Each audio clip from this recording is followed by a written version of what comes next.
Bonjour et bienvenue à Si proche, au cœur de la proche aidance, un balado présenté par le Carrefour des proches aidants de Québec. Ce balado aborde plusieurs sujets concernant la proche aidance. Aujourd'hui, dans l'épisode Accompagner autrement, nous aborderons la transition domicile-hébergement.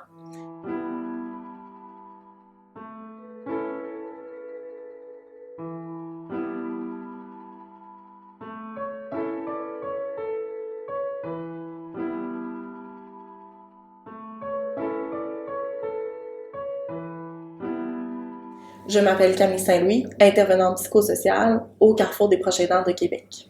Bonjour, je me nomme Lucie Filion. Je suis au Carrefour des proches aidants depuis 6-7 ans.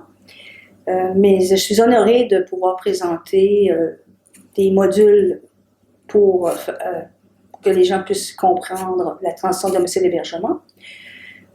J'ai des expériences de proche aidante, mais mes formations académiques m'ont amené en fin de compte à pouvoir prêter main forte au Carrefour des proches aidants de Québec.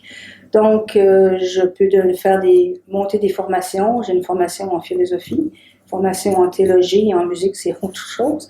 Formation faite sur le tard comme technicienne en travail social. Mais mes expériences me servent beaucoup, mais mes formations académiques aussi, en ayant été enseignante pendant plusieurs années, donc des formations que c'est facile à pouvoir monter avec le sujet qu'on connaît. Donc, Lucie, aujourd'hui, on parle justement de la transition entre le domicile et l'hébergement. Est-ce que ça a une influence, en fond, sur la relation entre la personne proche aidante et l'aidé? Je dirais que si on répond par un oui ou un non, oui, mais avec des nuances. Alors, le proche aidant, il doit se sécuriser aussi davantage, doit sécuriser davantage son aidé. Ça, c'est la première chose. Parce que partir de la maison, évidemment, c'est un choc pour les deux. C'est sûr que c'est peut-être une fin de vie, c'est parce que la personne est plus fragilisée, plus vulnérable, mais en fait, il y a une question que le proche aidant se pose tout le temps, est-ce que j'ai été à la hauteur pour qu'on puisse rester le plus longtemps possible à la maison. Il y a une présence très régulière au début, je dirais même quotidienne, pour accompagner son aidé. Et il y a un apprentissage d'un détachement. Donc, aller régulièrement le voir au début peut-être, mais avec le temps, il faut faire une distance. Parce qu'évidemment, on se pose la question, mais pourquoi il est dans un établissement, puis il pourrait être à la maison, que je ferais la même chose. Donc, ils ne se souviennent plus nécessairement que pourquoi ils sont là, l'objectif. Hein? Et en fait, il y a aussi une adaptation qui commence pour le proche aidant. Quand le proche aidant, il y a eu des adaptations à faire à la maison, mais c'est la même chose là-bas, c'est une adaptation à faire dans un milieu, finalement, de vie qui est différent de chez soi. Et puis, l'aider peut aussi se sentir abandonné. Il ne l'est pas abandonné, mais évidemment, ce qu'il cherche, c'est son proche aidant, c'est son pilier. Hein? Et il y a des contrastes. Il y a des gens qui c'est plus facile que d'autres. Il y a des gens où c'est vraiment plus difficile. Il y a aussi, en fin de compte, des gens qui se posent même la question, est-ce que je suis un proche aidant encore si mon aidé est ailleurs que dans mon milieu familial? Donc, il y a différents types de personnalités.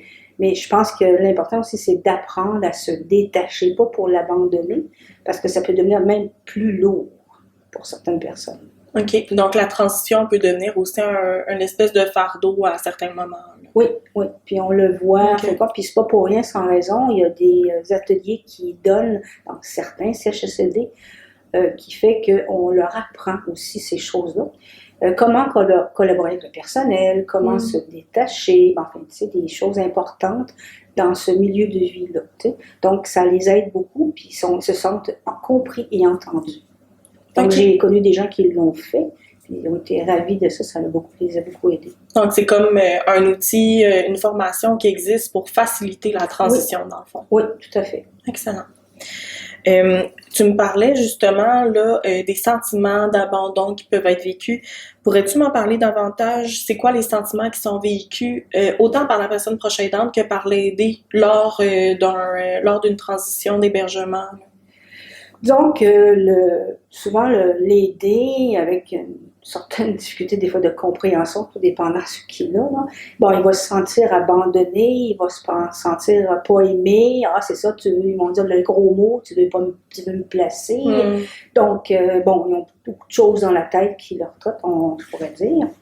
Et Et le proche aidant, lui, peut se sentir très coupable parce qu'il va dire, ben, j'ai pas fait assez de démarches, j'aurais pas encore, il pourrait rester encore plus longtemps à la maison. Mais en fait, il faut toujours avoir l'objectif.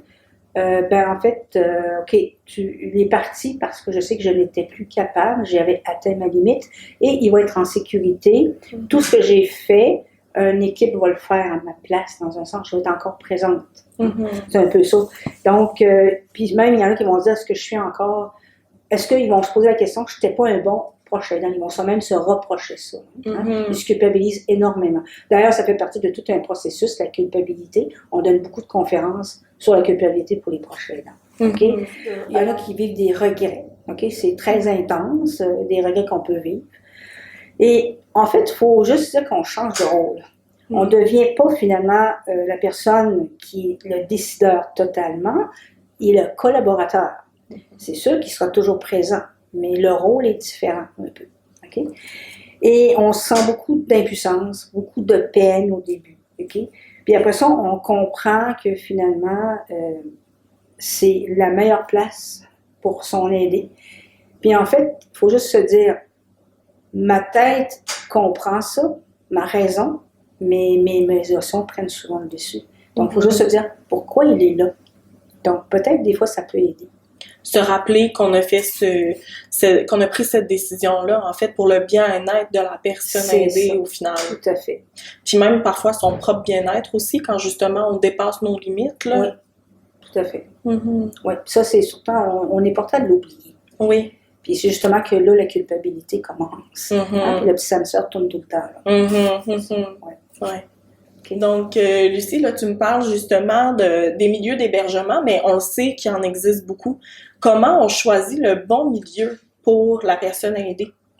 Ben, le bon milieu, c'est certain que ça ne sera jamais comme à la maison. Il faut avoir un 80% de satisfaction parce que les frustrations arrivent assez vite.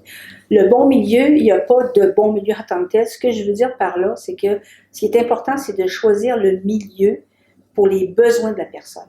Même si on entend dire, cette résidence-là, ces CHSLD-là, c'est formidable, mais est-ce que c'est le milieu adéquat pour mon aidé? Donc, il y a 3 types d'hébergement. On parle des RPA. Une RPA privée, alors il y a 4 niveaux de soins. Et avant de penser qu'on va aller peut-être aller visiter des résidences, c'est important peut-être d'aller voir les résidences à l'intérieur, soit par l'agent de location qui va nous faire visiter, soit avec l'aide d'un conseiller en hébergement, ou encore finalement, en fait, moi-même, je sais que des gens me le demandent, entre autres, je le fais, mais parce que je connais beaucoup ces milieux-là, ils ont besoin d'être accompagnés. Donc, ce qui est important, c'est qu'avant de faire une visite, ce qui est important, c'est que la personne soit évaluée. Évaluée avec exemple, parce que le travailleur social a fait un travail, en fait, du CEUS, sur son territoire où habitait la personne, où habite la personne, pour qu'on fasse le SMAF, c'est-à-dire le système de mesure de l'autonomie fonctionnelle, pour bien le situer. Alors, quand on parle de cote, la cote de 1 à 7 est finalement pour le RPA avec les 4 niveaux de soins. La cote 7 à 11 est pour les résidences intermédiaires qui sont méconnues. Et vous avez aussi, en fait, les CHSLD avec la cote 11. Donc, si on se retrouve au mauvais endroit, là, je dirais mauvais endroit, parce qu'on n'a pas été évalué correctement, le problème se pose qu'on revient à la case départ. Le proche aidant, c'est-à-dire l'aider, va aller vivre dans un milieu qui n'est pas adéquat parce que ça ne correspond pas à ses besoins. Et finalement, en fait, 2 mois plus tard, on va dire, non, ça dépasse ce qu'on peut faire avec monsieur ou madame. Donc, le proche aidant dit, OK, on refait. Donc, alors moi, quand je travaille avec les gens, je m'assure que ce travail-là a été fait.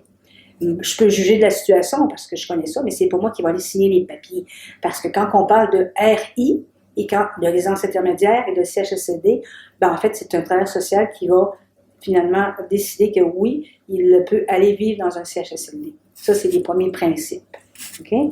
Donc, avec un travailleur social pour la résidence intermédiaire et avec un travailleur social pour finalement le CHSLD. Cependant, le travailleur social, si on va dans une RPA, et c'est là qu'on veut aller, avec par exemple des gens plus fragilisés, vulnérables, par exemple une unité prothétique, une unité de soins, ben, en fait, c'est des milieux peut-être un petit peu plus dispendieux. C'est pas tout le monde qui peut se permettre ça. Par contre, on peut avoir des enveloppes budgétaires, mais évidemment, on va faire une évaluation financière de votre budget. Bon, en fait, ça, c'est des mises en situation, finalement, qu'ils peuvent arriver. Mais malgré tout ça, résidence privée pour aînés, souvent, le travailleur social va peut-être donner, avec les papiers qu'il a, des listes de CHSLD, sans pour autant nécessairement les connaître. Ce qui est important, c'est de faire aussi qu'est-ce qu'on veut comme choix. Donc, moi, les gens, souvent, viennent me voir, en fin de compte, puis j'ai des listes d'observations de 4 pages. Ils me disent « Hey, c'est beaucoup, 4 pages. » Bon, en fait, ça paraît très large. Au début, on s'en va avec ça. Mais une fois qu'on a compris, alors, ils ont saisi « OK, comment on fait pour choisir maintenant, puis c'est quoi mon besoin? » Et entre autres, juste pour dire, parenthèse, au Carrefour des proches aidants, on a le privilège maintenant d'avoir un budget pour faire plusieurs rencontres, justement, sur le sujet de transition de domicile d'hébergement. Donc, les gens, là, je m'arrête vraiment. Je le faisais avant dans un atelier de 2 heures, je l'ai élargi. Donc, on passe tout de même 8 rencontres, c'est-à-dire 8 rencontres pour finalement expliquer ça. En faisant aussi une visite à la fin pour que ça soit concret, sans que ce soit la meilleure résidence, mais il y a plein de choses qu'on peut regarder. Et à la fin, c'est aussi des proches aidants qui viennent partager. Donc ça peut être très aidant. Pas dit qu'il faut faire tout ça. Quand on a le privilège de le faire d'avance, qu'on a le temps de le faire, je pense que c'est un plus. Puis en fait, quand on est à l'hôpital aussi, par exemple, les gens peuvent appeler, ils vont appeler peut-être au Carrefour, puis ils vont dire, écoutez, là, me dit le travailleur social qui est à l'hôpital, ben il faut choisir 3 CHSLD, par exemple. On est rendu à cette étape-là.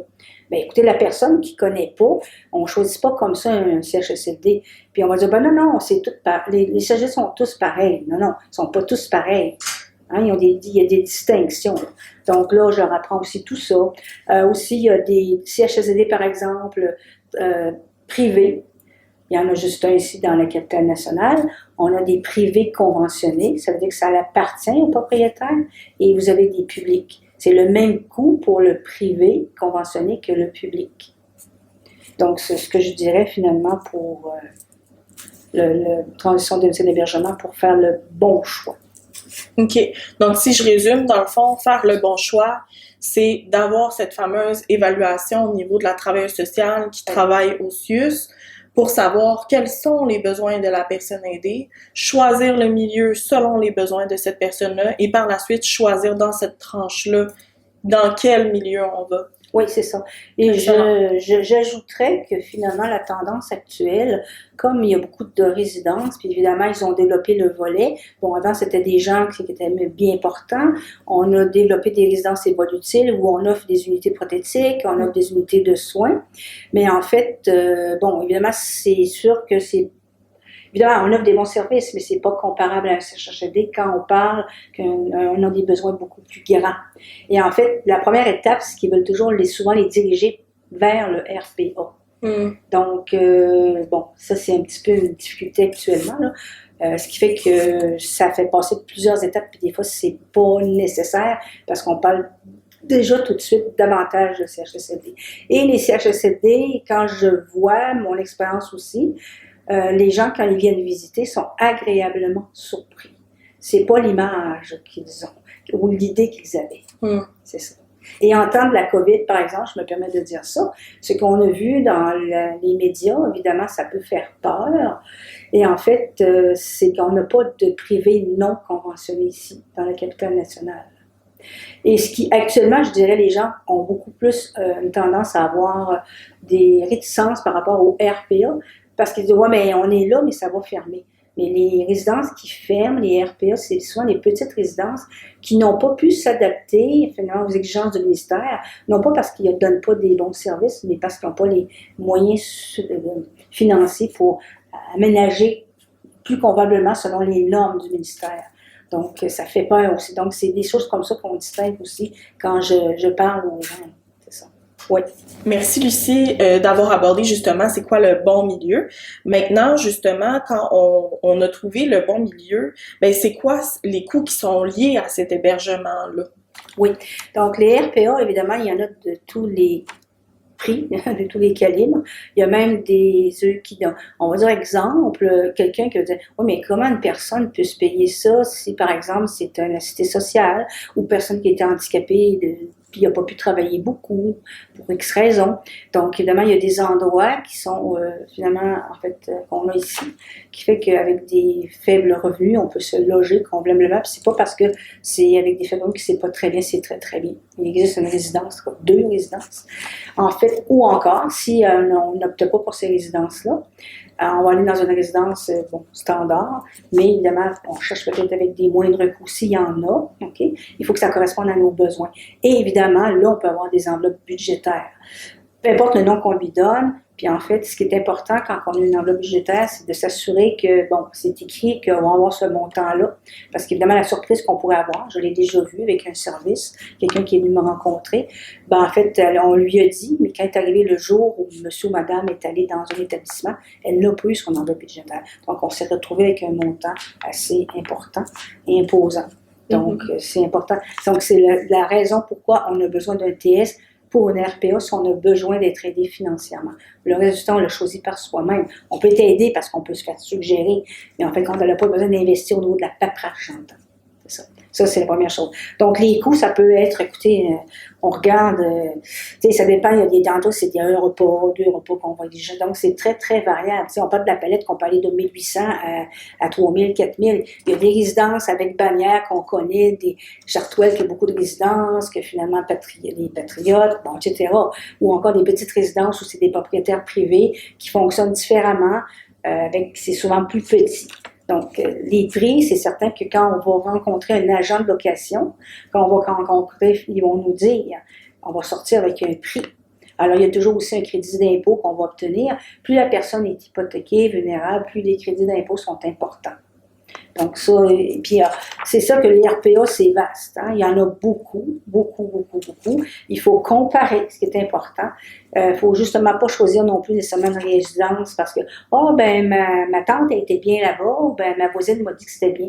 C'est sûr que ça peut être intéressant de l'entendre.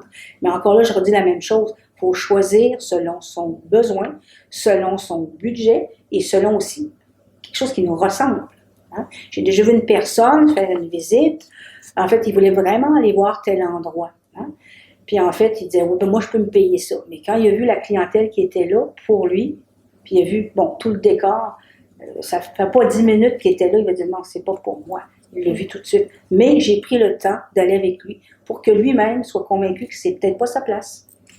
Tu sais, moi, j'essaie de dire, j'accompagne la personne, je choisis pas pour la personne. Et finalement, je leur demande, c'est quoi qu'on cherche aussi. Hein? Ça. Maintenant, question des budgets, c'est certain qu'on aborde l'aspect financier, mais le détail de ça, souvent, en fin de compte, c'est avec quand ils vont aller voir, est-ce que ça correspond, ils ont vraiment les montants. Des fois, ils vont aller voir un comptable. Ça dépend toujours, finalement, leur avoir financier aussi. Là.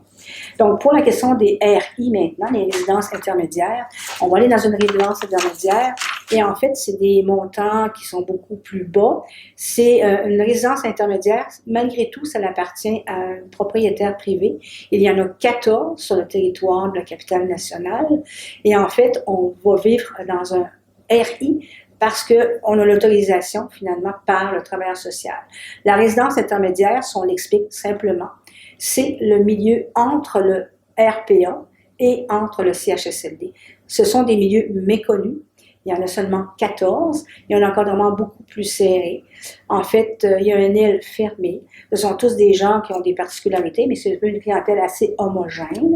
En fait, on offre les 3 repas, les services des soins d'hygiène. En fait, on les encadre beaucoup. Le CIUS est présent tous les matins, l'infirmière. Il y a des caméras de surveillance. C'est un petit CHSLD, on peut dire en miniature, on va le dire comme ça. Il n'y a pas tous les services comme un CHSLD, mais on n'oublie pas que c'est une résidence privée. Et en fait, changement de propriétaire qui peut arriver. Et aussi, quand on est plus malade, là, une grosse grippe ou encore des infections urinaires, on se retrouve souvent à l'hôpital. Donc, c'est pas un CHSLD. Okay? Il faut bien avoir ça. Des animations aussi pour le besoin de la clientèle. Donc, c'est des beaux milieux. En fait, grosso modo, souvent, on paierait nous-mêmes 6 000 $, 7 000 mais voyez-vous qu'il y a une facture diminuée, si tout le monde va arriver à un peu ce montant-là, autour de 1 500 Et on ne dira pas en fin de compte, ben moi, j'ai pas les moyens d'aller dans un DPRA, une RPA, on peut le dire. Mais si on dit ça à un travailleur social, est-ce qu'elle entend? C'est pas que ça la dérange. Est-ce qu'elle va dire, ok, moi, je vais aller dans un lieu où ça correspond. Il faut toujours dire, est-ce que ça correspond à mon besoin? Hein? Parce que là, vous avez des finances, c'est pas qu'ils ne s'occupent pas, mais c'est peut-être pas leur souci non plus, là. Donc, faire attention. On ne va pas dire, mais je vais aller dans une ARI parce que ça coûte moins cher. On va dans une ARI parce que c'est ça qu'on a besoin. Il y a une nuance à faire entre les deux. OK? Et le CHSLD, la même chose. Je me souviens d'avoir lu je leur donne aussi des textes exemples, 2 CHSLD, 2 opposés. Oui, ils ont des normes gouvernementales, c'est certain, mais vous savez, il y a des mentalités, il y a des façons de voir les choses. Dans les CHSLD publics, ce sont des administrateurs, ça ne lui appartient pas, c'est tout de même différent. Alors, exemple, les coûts, si on parle des coûts, actuellement, c'est 2 140 $ plus l'argent de poche qu'ils m'ont laissé, on appelle dans la petite caisse. Donc, si on n'a pas les moyens de payer ça, puis on n'a pas un montant qui roule à chaque mois donc, autour de 2 500 $, ben, en fait, on peut dire non, j'ai pas ce moyen-là. On ne délogera pas le proche aidant de la maison ou de son milieu familial. Il faut qu'il vive aussi. Donc, on va lui demander, ben, écoutez, on parle d'exonération financière. On ne fait pas ça avant d'aller dans un CHSLD. C'est la même chose pour le RI, peut-être que j'ai oublié. Enfin, bref. Et en fait, ou encore la séparation involontaire. Quand les gens leur disent ça, séparation involontaire, là, ils n'aiment pas ça. Non, non, je me séparerai pas. Je veux dire, dans le sens, il faut expliquer c'est quoi. La séparation, elle n'est pas légale, elle est juste pour aider dans une seule optique. C'est la seule raison, parce qu'on n'a pas les moyens financiers, puis ça peut avantager le proche aidant. C'est pas tout le monde qui va se qualifier pour ça, mais à ce moment-là, on le demande si vraiment ça devient important pour nous aider financièrement. Et en fait, on peut faire des interventions financières. Alors, imaginez encore là, je reprends le même exemple, un assisté social ou quelqu'un qui n'a pas pu travailler longtemps pour X raison, ben, il peut vivre dans des milieux comme ça, puis il ne paiera pas le plein montant. C'est assez clair que les moyens financiers sont moins là. Et dites-vous que si vous dites que vous n'avez pas les moyens financiers, ben, ce qui est important, en fin de compte, ben, ils vont dire qu'on n'a pas, mais ils vont toujours vous faire une évaluation financière. Et en fait, il faut juste faire attention aussi avant le départ de la personne de la maison, s'il y a des choses à régler par rapport qu'on voulait. Je ne dis pas qu'il faut faire ça, il y a des gens qui sont mieux nantis, des gens qui le sont moins. Il faut juste se préparer, en fin de compte, à dire, ben, peut-être il y a des choses qu'on peut céder parce qu'on veut donner à nos enfants. Parce que dès l'instant que la personne est en CHSLD, puis que là, finalement, on va fouiller dans nos finances, ben, il y a des choses à faire avant. Ça, c'est un autre sujet, là, mais c'est des choses que j'aborde aussi. Peut-être que je n'aborderai pas ici, là, mais c'est important. Il y a des démarches à faire avant. Moi, je les prépare avant. Pour des gens, il n'y a aucun problème, mais pour des personnes, ça devient important. Lucie, maintenant, pourrais-tu m'expliquer c'est quoi le rôle, dans le fond, que le proche aidant joue encore malgré la transition domicile-hébergement? Oui. Donc, comme je l'ai dit précédemment, il devient en fait un collaborateur. C'est bien sûr qu'il est toujours là pour dire on lui pose des questions, puis il va décider de certaines choses. Et finalement, il faut qu'il comprenne qu'il y a une équipe maintenant qui prend soin de son aidé. Mm-hmm. Donc, il collabore avec eux, puis ce qui est important, c'est de collaborer.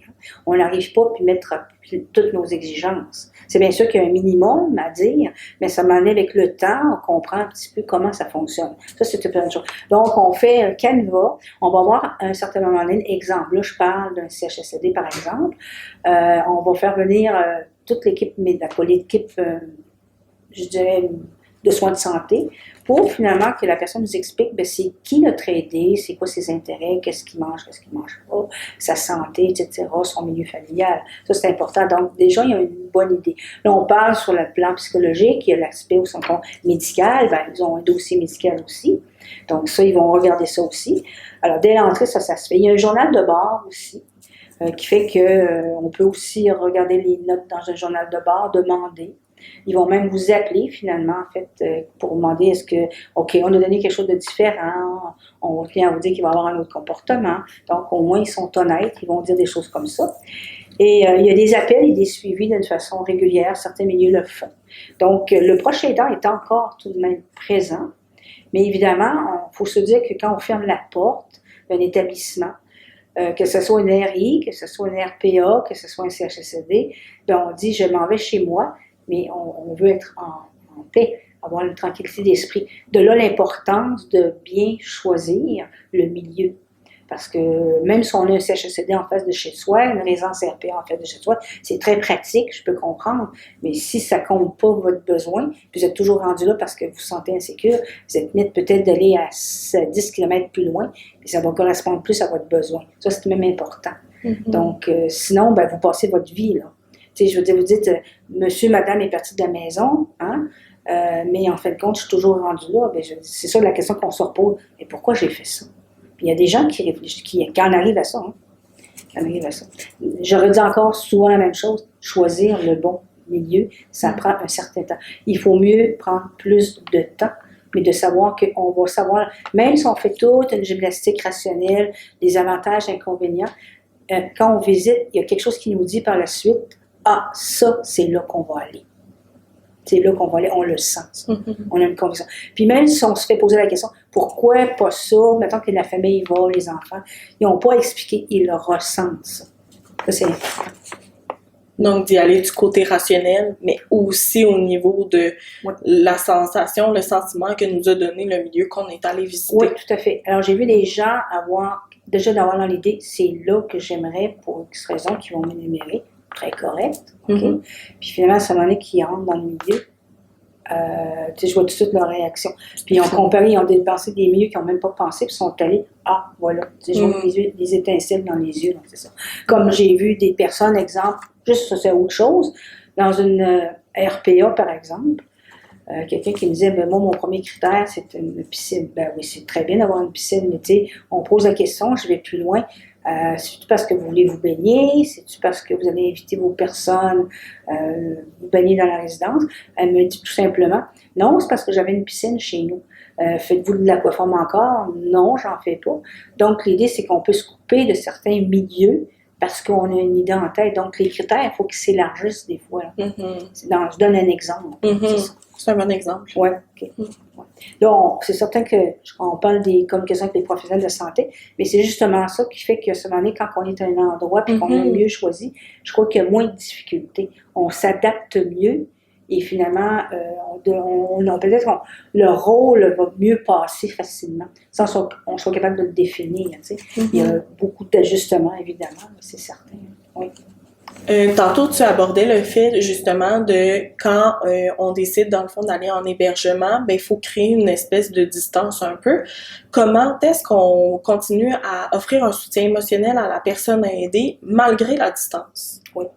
Donc, il y a des moyens, des fois, fort simples. Bon, exemple, tu sais, on peut mettre un apron. Okay? Un apron avec des photos de la famille, des situations de vie qu'il a vécues, qu'il peut voir, des fois, quand il mange. OK? Quand il est dans sa chambre. On peut mettre, vous savez, des moyens techniques, exemple, ce qu'on appelle des écrans sur le mur où il passe des photos en série. Donc, il peut regarder ça. Hein? On peut aussi, en fin de compte, avoir quelqu'un, il y a des gens même qui ont été habitués, des tablettes sont encore capables, des tablettes pour regarder des photos, pour communiquer avec la personne parce qu'il la voit. Je ne dis pas que le personnel va bien nécessairement dire, écoute, on va t'apporter ta tablette, puis on va te laisser ça dépend des milieux. Hein? Mais c'est des façons de faire pour faciliter, hein, des choses comme ça. Maintenant, il y a aussi, en fin de compte, des personnes qui visitent les personnes qui sont dans des résidences, dans les CHSLD. Il y a même des gens qui vont se payer des personnes pour aller faire un tour, mettons, 2 fois semaine, pour s'assurer que tout va bien. Okay? Il y a aussi, finalement, des personnes qui viennent dans le personnel, qui sont des bénévoles dans des résidences, dans d'autres milieux, qu'on peut faire appel à leur service, puis ça leur fait plaisir de faire ça, même contre une formation, mais même des gens qui vont dire, oui, je vais prendre un temps. Même la coiffeuse qui va venir, par exemple, qui est habituée à la personne, elle peut vous indiquer quelque chose, des fois. Okay? Même le podologue qui va passer, mais je veux dire, écoutez, il s'agit d'avoir une discussion, en fin de compte, d'avoir peut-être établi des contacts avec ces gens-là, puis demander certaines choses. Donc, ça peut bien se passer aussi. Il faut juste penser qu'il y a des personnes qui voient d'autres choses. Des fois, quand on occupe une chambre à 2, du moins dans un CHSLD, ce qui est plus rare, des fois, il y a plus de personnes qui passent. C'est pas ce qu'on veut, mais ça peut aider aussi. Donc, il y a bien des moyens, finalement, c'est ça. Donc, pour l'idée qu'on n'abandonne pas, qu'ils ne se sentent pas abandonnés, on ne parle pas de l'idée qu'il n'est pas présent, mais quand on y va, on sait qu'il aime telle chose, amener des petites gâteries, hein, des choses comme ça. Finalement, connaître aussi les autres résidents, hein, fait compte pour dire, ben écoute, moi je viens tel moment, si on peut voir quelque chose, des fois on se fait des partenariats intéressants, des échanges qui sont... Je voyais justement dernièrement, je suis allée dans visiter dans le CHSLD, puis le monsieur disait, ben oui, tu sais, je viens à tel moment, puis en fin de compte, avec les autres résidents, je partage des choses, hein, il y a ça aussi. Il y a le comité des résidents aussi, en fin de compte, qui fait que on peut demander certaines choses au comité des résidents, d'instaurer certaines choses pour des personnes qui sont peut-être moins visitées aussi. C'est un fait. Il y a toutes sortes de choses qu'on peut avoir. Alors, ce qui fait que c'est des services qu'on peut avoir. Finalement, puis il s'agit aussi de, tu sais, oser demander, hein, parce que ça change et ça changera. Hein. Alors, les milieux, juste pour dire que si on regarde juste, je vais peut-être finir par ça, encore le CHSLD, pour les gens dans leur tête, c'est un mouroir, c'était ça.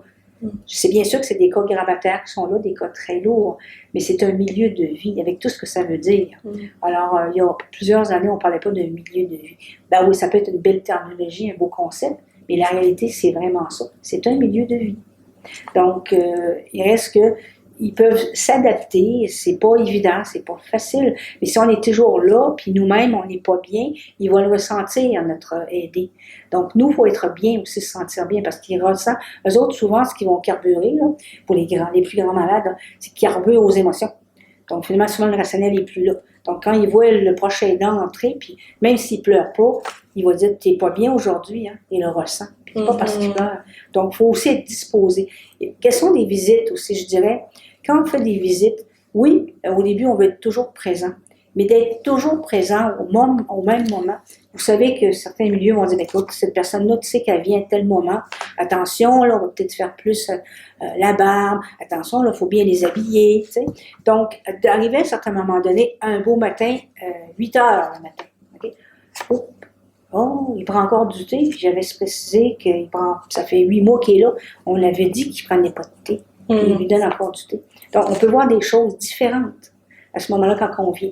Et comme on dit, en fin de compte, on ne peut pas tout voir. Puis on n'est pas là, en fin de compte, pour dire, comme on dit, les watchons, on va dire comme ça, là, à la loupe. Non. Mais il faut tout de même observer ce qui se passe. Puis, tu sais, en parlant, en dialoguant, ben, on arrive des fois à des choses, en fin de compte, qui sont tout de même intéressantes parce que, finalement, on va nous dire leur juste plus.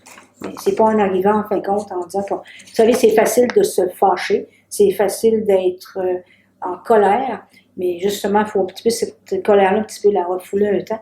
Mais quand ça va pas, il faut le dire. Mais c'est peut-être pas les premiers temps qu'il faut faire ça. Parce qu'ils vont dire, bon, ben, ça ira pas vraiment bien. Déjà, il faut accepter la situation. Je pense que quand on accepte, ça va déjà beaucoup mieux.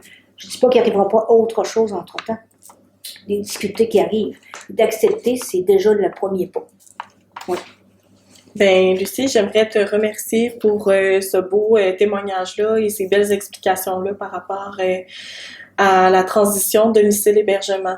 Oui, je vous remercie beaucoup de m'avoir accueilli. Ça m'a fait vraiment plaisir de pouvoir passer un temps pour exprimer ce volet-là, qui finalement est en grande demande, parce que je me souviens au début, pour les proches aidants, ceux qui me demandaient le Carrefour, c'est quoi la demande qu'il va y avoir dans les années à venir? Je leur disais toujours, c'est ce volet-là que les gens ont beaucoup besoin d'explications, puis que c'est assez large, c'est très complexe le système de santé. Puis voyez-vous, on est le privilège d'avoir reçu un budget pour le faire, pour vraiment élargir plus que 2 heures. Donc ça, c'est vraiment une belle expérience que je vis, puis que finalement les gens sont très contents aussi. Puis en fait, à la fin, j'ai fait venir des proches aidants de nos membres pour finalement exprimer ce qu'ils vivent quand la personne part de la maison. Donc, eux, ça les aide, ils ont besoin de verbaliser, ils parlent beaucoup en fin de compte de ce qu'ils vivent, mais finalement, tu sais, j'ai comme cadré ça. Donc, ça les aide, mais ça l'aide les personnes qui ont suivi l'atelier pour finalement dire, ben écoute, ils sont passés par là, puis ils sont encore là. Puis on voit des gens souriants, des gens qui racontent des anecdotes, des expériences. Donc ça, puis en fait, qui peut comprendre les proches aidants sinon que les proches aidants? Donc, on a une association pour ces raisons-là. Oui. Merci. Oui. Nous tenons à remercier le Monastère des Augustines de nous avoir offert un espace exceptionnel pour filmer notre balado.